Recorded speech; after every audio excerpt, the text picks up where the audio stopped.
మానవ జీవితం మళ్ళీ రాదు ఎందుకో అనే విషయాన్ని ఈ వీడియోలో మిస్ కాకుండా చూడండి. ముఖ్యంగా యువతరం చూడాల్సిన వీడియో ఇది.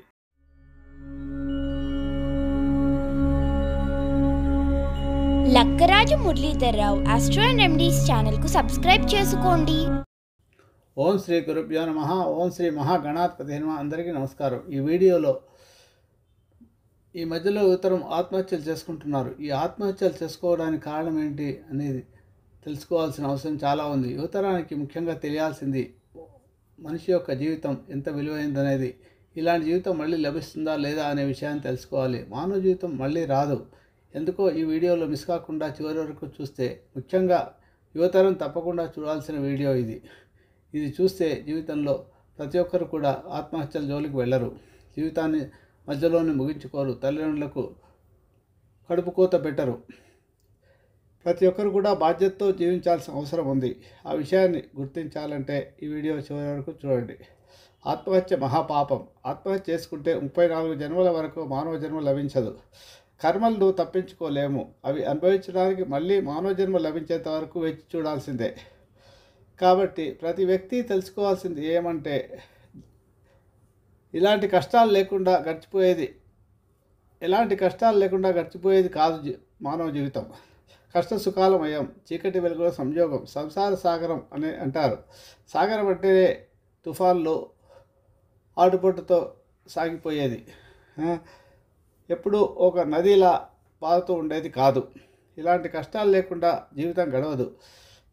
అలాగే జీవితం అనే నావం తీరానికి చేర్చేంత వరకు తుఫాన్లను ఆటుపోట్లను తట్టుకోవాల్సిందే ఎవరైనా సరే. ప్రతి వ్యక్తి అర్థం చేసుకోవాల్సింది ఇదే. బతుకు చావడానికి కాదు, బతికించడానికి. ఈ మాటలు ఎంతో అంతరార్థం పరమార్థం ఉన్నాయి.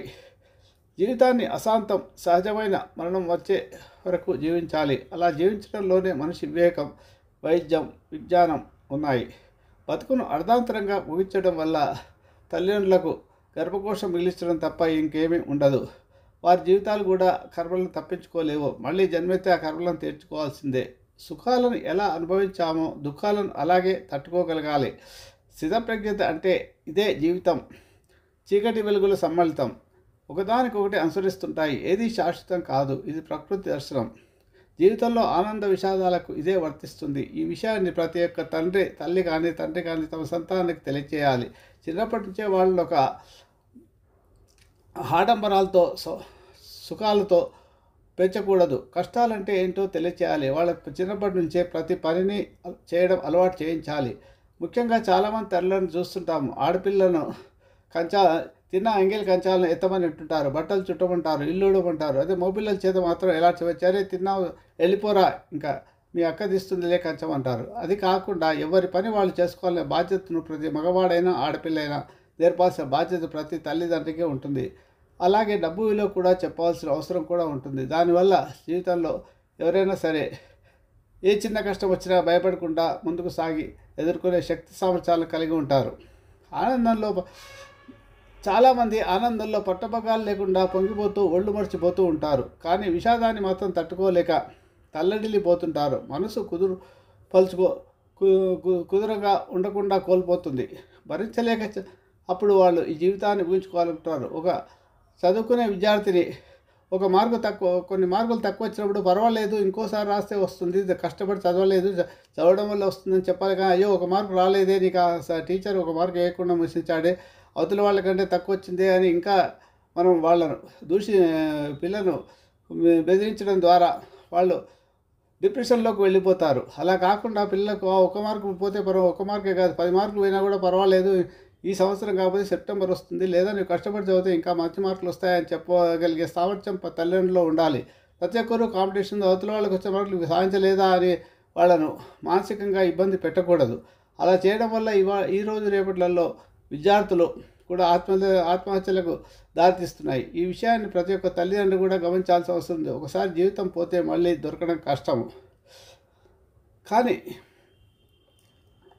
ఇలాంటి విషాదాన్ని మాత్రం తట్టుకోలేక తడలిపోతుంటారు, ఒళ్ళు మర్చిపోతుంటారు, మనసు కుదురుగా ఉంచుకోలేరు, భరించలేక చావడానికి సిద్ధమవుతారు. బతుకును అర్ధాంతరంగా ముగించాలనుకునే పిరికి వాళ్ళు పిరికివాళ్ళంగా తయారు చేయడం చేస్తారు. ముఖ్యంగా తల్లిదండ్రుల బాధ్యత వహించాల్సి వస్తుంది. ఈ దుఃఖాన్ని, బాధను అనే అంధకారం తొలగి ఆనందపు ఉదయరేఖలు తమ జీవితంలో ప్రసరిస్తాయనే సంగతే మర్చిపోతారు. పుట్టుకతో వచ్చిన సంస్కారం, అనుభవసారం, ఇంగితం, జ్ఞానం, చదువు, ఈ శక్తులన్నీ ఆ క్షణంలో నశిస్తాయి. మనిషికి కోపం వచ్చినప్పుడు కానీ, ఆవేశం వచ్చినప్పుడు కానీ మనిషికి ఒక విజ్ఞానవంతుడు చెప్పాడు 1 నుంచి 10 వరకు కౌంట్ చేయమని. అలా లేదా ఆవేశం పెరిగినప్పుడు మనలో ఉండే ఆక్సిజన్ తగ్గిపోవడం వల్ల మన మానసిక స్థితి, మెదడుకు సరైన ఆక్సిజన్ అందకపోవడం వల్ల మానసిక ఆలోచన డిప్రెషన్లోకి వెళ్ళి సరైన ఆలోచన చేయకుండా ఏవో పిచ్చి ఆలోచన చేయాలని ఆలోచనలో వైపు వెళ్తాడు. ఈ శక్తులన్నీ ఆ క్షణంలో నశిస్తాయి. యుక్తాయుక్త విశిష్టం పోతుంది. మనసు పెలుసు అవుతుంది. ఇది అభిలాషణీయం కాదు. మనిషి ఒక అద్భుత సృష్టి. ఈ జీవకోటిలో శ్రేష్టతముడు, శక్తిపరుడు, యుక్తిపరుడు అంటాడు ఒక ఆంగ్ల కవి. అంతేకాదు, ఈ సృష్టిలో అద్భుతమైన ఆలోచన శక్తి కలిగి మేధను నిరంతరం పదును పెట్టుకునేవాడే మనిషి ఒక్కడే. మానవ జీవితం అంత ఉత్తమమైంది. ఆది మానవ దశ నుంచి నేటి వరకు మానవ జీవితంలో ఎంత గొప్ప వికాసం, అద్భుతాలు కనుగొన్నాడు. మనం చూస్తూనే ఉన్నాం కదా. మానవుడు బ్రహ్మాస్త్రం లాంటి అనుభవం తయారు చేశాడు. చీకటి లేకుండా విద్యుత్తును కనుగొన్నాడు. పుష్పవిమానం కంటే ఏగమైన విమానాలను తయారు చేశాడు.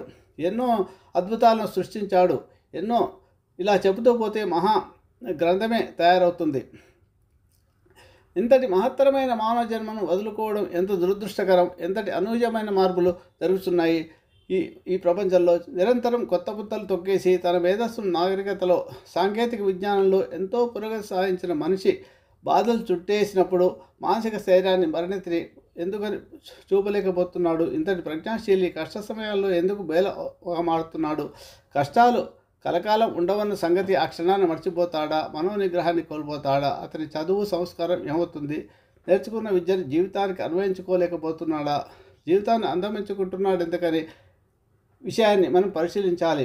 ఒక అమ్మాయి తన భర్త తను కొన్ని కోరికలు కోరాడనే ఉద్దేశం చేత ఆమె తగ్గట్టుగా అతను గ్యాస్ స్టవ్లు ఇవ్వలేదు, ఫ్రిడ్జ్ ఇవ్వలేదు, ఇలాంటి చిన్న చిన్న కోరికలు తను చదువుకున్న అమ్మాయి, ఉద్యోగం చేస్తున్న అమ్మాయి తను సంపాదించుకొని తను తీర్చుకోవచ్చు కదా ఆ కోరికలను. లేదా ఆ భర్తను విడిచిపెట్టి తన జీవితంలో స్వతంత్రంగా బతకవచ్చు. అలాంటి అమ్మాయి అలాంటి పరిస్థితి చేయకుండా ఒక ఆత్మహత్య చేసుకునే పరిస్థితికి వచ్చిందంటే ఎంత దురదృష్టకరము. ఈ క్షణికావేశంలో ఇలాంటి చిన్న చిన్న తప్పులు చేయడం వల్ల మనుషులు, అలాగే పరీక్షల్లో ఒక మార్పు రాలేని చాలామంది ఆత్మహత్యలు చేసుకుంటుంటారు. ఇవన్నీ కూడా క్షణికావస్థం చేస్తుంది. కాబట్టి తల్లిదండ్రులు ఎప్పుడు కూడా సంతానాన్ని వాళ్ళని అబ్జర్వ్ వాళ్ళను ఎప్పుడు వాళ్ళ దృష్టిలో ఉంచుకొని వాళ్ళని కౌన్సిలింగ్ చేస్తూ వాళ్ళకు ఏ బాధలో ఉన్నప్పుడు వాళ్ళను మానసిక స్థితిని మార్చాల్సిన అవసరం ఉంది. అతని చదువు, సంస్కారం ఏమవుతుంది అనే ఆలోచన రాదు. అప్పుడు నేర్చుకున్న విద్యను జీవితానికి అన్వయించుకోలేకపోతున్నాడా? జీవితాన్ని అంతమొందించుకుంటున్నాడు ఎందుకని? క్షణికావేశం అన్నింటికీ మరిపిస్తోందా అనే విషయాన్ని మనం ఆలోచించాల్సి చాలా ఉంది. భర్త పాండురాజు మరణం, సవతి మాద్రి సహగమనం చేసి కుంతి ఎంత మనోబలం కోల్పోలేదు కదా. పిల్లల బాధ్యత స్వీకరించిన ఆమె జీవితాంతం బతికించింది కదా. గాంధారి, దుర్యోధనాలు అసూయ నుంచి నిరంతరం తమ బిడ్డలను కాపాడుకుంటూనే ఉంది. కష్టాలు ఎన్నో ఓర్చుకుంది. తుదకు పాండవుల ఉచ్చస్థితిని చూసి ఆనందించడానికి జీవించింది. కానీ ఆమె ఆత్మహత్య చేసుకోలేదు కదా. తన 9 కొడుకులు చనిపోయినా కూడా ఆమె జీవించే ఉంది మనోనిబ్బరంతో. ఈ అద్భుత జీవితాన్ని తుది వరకు జీవించాలి. అది మనిషి కర్తవ్యం. ముఖ్యంగా కుటుంబాన్ని, తన వారిని బతికించుకోవాలి. ఆపై జీవిత మకరందాన్ని ఆస్వాదించాలి. ఇంతటి నాగరికత, కళా వైదుష్యం, అద్భుత సాహిత్యాలను భావితరాలకు అందించాలి. తనలోని మానవీయ శక్తుల్ని పెంచుకోవాలి. అప్పుడు భూమిని మించిన స్వర్గం వేరే ఉంటుందా? మనిషి తన అంతఃసీమల్లో ప్రకాశించే జ్యోతి దాన్ని చేరుకోగలగడమే జీవిత పరమార్థం అవుతుంది. ప్రతిదీ అద్భుతాల్లో చూడగలగాలి. అదే వరం. దీనికి ఒకటే మార్గం. అంత సుఖం ఇవ్వడమే కాకుండా కష్టం కూడా నేర్పించాలి ప్రతి సంతానానికి. తల్లిదండ్రుల బాధ్యత ముఖ్యంగా ఉంది ఈ విషయంలో. డబ్బు విలువ తెలియచేయాలి. ప్రతి ఒక్కరిని కష్టంతో బతికించడం నేర్పించాలి. ప్రతి పనిని చేసుకోవడం నేర్పించాలి. ప్రతి ఒక్కరిని వైభవంగా బతకడము అనే నువ్వు స్కూల్కు నడుచుకుంటూ వెళ్తున్నాను, రిక్షాలో వెళ్ళు, ఆటోలో వెళ్ళు, బస్సులో వెళ్ళు అని చెప్పకూడదు. సో మైనారిటీ ఉండేవాడికి ఒక స్కూటర్ కొనివ్వకూడదు, వాడిని నడిచిపోయిన మామూలు బస్సులోనే పంపించాలి. ఒక ఇండియన్ ఆయిల్ కంపెనీలో పనిచేసే ఒక అసిస్టెంట్ జనరల్ మేనేజర్ నాకు ఒకసారి రైల్లో కనిపించాడు. అతను ఎంత అద్భుతంగా చెప్పాడంటే విషయాన్ని, తన పిల్లలు నేను బాగా సంపాదిస్తుంది sir, all India Indian oil కార్పొరేషన్లో జనరల్ మేనేజర్ను, నాకు పెద్ద బంగ్లా ఉంది అని అంతా ఉంది, కానీ నా పిల్లల్ని మాత్రం నేను ప్రతిరోజు ఆటోలో కాదు కారులో కానీ నేను దింపడం లేదు. వాళ్ళని డైరెక్ట్గా తీసుకెళ్ళి బస్ స్టాండ్లో బస్సు ఎక్కించి బస్సులో పంపిస్తున్నాను స్కూల్కు. వాళ్ళు వెళ్తే అలా పోవడం వల్ల ప్రపంచంలో సమాజంలో ఉండే ఇతర పిల్లలతో పాటు సమానంగా పెరిగి వాళ్ళ కష్టసుఖాలను తెలుస్తాయి. అలాగే ఆయన కూతురు పెద్దగైన తర్వాత ఉద్యోగానికి వస్తే కూడా ఇండిపెండెంట్గా వెళ్ళి ఒక ఫ్లాట్ తీసుకొని ఉండి ఉద్యోగం చేసుకుని బతకొని పంపించాడు. అంటే అక్కడ అమ్మాయి కూరగాయలు తెచ్చుకోవడం, సామాన్ తెచ్చుకోవడం, తన ఇంటికి కావాల్సిన వస్తువులు అవసరానికి తెచ్చుకోవడం లాంటివన్నీ నేర్పించాడు. అట్లాంటి తల్లిదండ్రులు కావాల్సింది ఈ సమాజానికి కావాల్సి ఉంటుంది. అలా చేయడం వల్ల ఈ ఆత్మహత్యలు అనేటివి జరగకుండా ఉంటాయి. కానీ అత్యాశలకు పోయి అతనికి వచ్చిన మార్కులు నక్కలేదు, నువ్వు ఎలాగైనా సరే ఇష్టం లేకపోయినా సరే ఎంబీబీఎస్ చెయ్యి, నువ్వు మెడిసిన్ చెయ్యి, ఇంజనీరింగ్ ఏం చేపిస్తారు, అలా అవసరం లేదు. ఇవాళ రేపు చార్టర్ అకౌంటెంట్ చేసినా కూడా చాలా అద్భుతంగా బతకొచ్చు, లేదా బీకామ్ బిఎల్ చేసినా కూడా ట్యూషన్లు చెప్పుకొని బతకొచ్చు. ఉద్యోగాలే కావాలనేది ఏం లేదు. ఒక ఇన్స్టిట్యూషన్ పెట్టుకుంటే ఇన్స్టిట్యూషన్లో పిల్లలకు కావాల్సిన మ్యాథమెటిక్స్ చెప్తే ట్యూషన్లు చెప్పుకొని బతకవచ్చు. ఎలా కావాలి, ఓన్లీ నా కొడుకు ఇంజనీరింగే కావాలి, నా కొడుకు అమెరికాకి వెళ్ళాలి, నా కొడుకు వీసా ఎందుకు రాలేదు, అమెరికాకి ఎందుకు పోలేదు అనే బాధతో చాలామంది ఉంటారు. కానీ తమ పిల్లలు ఈ దేశాన్ని విడిచిపెట్టి అక్కడ దూరంగా వెళ్ళిన తర్వాత మీ యొక్క బతుకులు దిక్కులేని బతుకులు అవుతాయి. తల్లిదండ్రులై మొగుడు పెళ్ళని తప్పితే ఇంకెవరు ఉంటారు. వాళ్ళు మీ శవాలను చూడడానికి ఒక 3 రోజులు మీ శవాలను 3 రోజులు పెట్టాల్సి వస్తుంది. వాళ్ళు వచ్చి మీ శవాలకు దహనం చేయడానికి. అదే పిల్లలు మీ వద్ద ఉన్నారనుకోండి, ఇండియాలో మన దేశంలోనే ఉన్నారనుకోండి, మనం ఒక నిమిషంలో 1 గంటలో వచ్చేస్తారు, మనకు కావాల్సినవన్నీ సమకూరుస్తారు. మనకు కూడా ఒక సంతోషం ఉంటుంది. వాళ్ళ పిల్లలతో పాపలతో మనం ఎంజాయ్ చేయగలుగుతాం. ఇలాంటి అత్యాశమైన కోరికలతో పిల్లలను ఇబ్బందులు పెట్టి వాళ్ళు ఆత్మహత్యలకు దారి తీసుకునే పరిస్థితులు తీసుకొస్తున్నారు. అయ్యో మా వాడికి ఇంకా వీసా రాలేదు, ఎన్నిసార్లు పోయినా వాడు అటెంప్ట్ కాలేదు, వాడికి ఇంజనీరింగ్లో సీట్ రాలేదు, బీసీట్లు రాలేదు, అత్యాశలకు పోకుండా ఉండి మన తాహతకు తగ్గట్టుగా పిల్లల యొక్క తెలివితేటకు తగ్గట్టుగా చదువు చదివించడం వల్ల వారు జీవితంలో ఎదుర్కొని మంచిగా పైకి వస్తారు. అబ్దుల్ కలాం లాంటి వాడు ఎలాంటి పరిస్థితి నుంచి ఎలాంటి పరిస్థితికి వచ్చాడనే విషయాన్ని మనం అర్థం చేసుకోవాలి. ప్రతి విషయాన్ని ఈ రకంగా ఆత్మహత్యలు చేసుకోకుండా ఉండాలనే ఉద్దేశంతో ఈ వీడియోను ప్రజెంట్ చేస్తున్నాను. ప్రతి ఒక్కరు తల్లిదండ్రులు కూడా సంతానం విషయంలో కొంత జాగ్రత్తగా ఉండి వాళ్ళను గొప్పలకు తీసుకెళ్లకుండా మామూలు వాళ్ళ తాతకు తగ్గట్టుగా వాళ్ళని పెంచి వాళ్ళ సమాజంలో ఇతరులతో మామూలు వాళ్ళతో సమానంగా బతకడానికి కష్టం అంటే ఏందో తెలియటట్టుగా పెంచడం ద్వారా వాళ్ళు ఇలాంటి ఇబ్బందులు ఇలాంటి పరిస్థితులు క్రియేట్ చేసుకోకుండా ఆత్మహత్య చేసుకోకుండా ఉంటారని నేను ఆశిస్తూ, జీవితం అంటే ఏందో అర్థం చేసుకుంటారని ఆశిస్తూ ముగిస్తున్నాను. శుభమస్తు. మీకు నా వీడియో కనుక నచ్చితే లైక్ చేయండి, షేర్ చేయండి. ఈ వీడియో కింద ఉన్న బెల్ ఐకాన్ను క్లిక్ చేయడం ద్వారా నా ఛానల్ను సబ్స్క్రైబ్ చేసుకోండి. దీనివల్ల మీకు నా వీడియోలు అందుబాటులో ఉంటాయి. Thank you.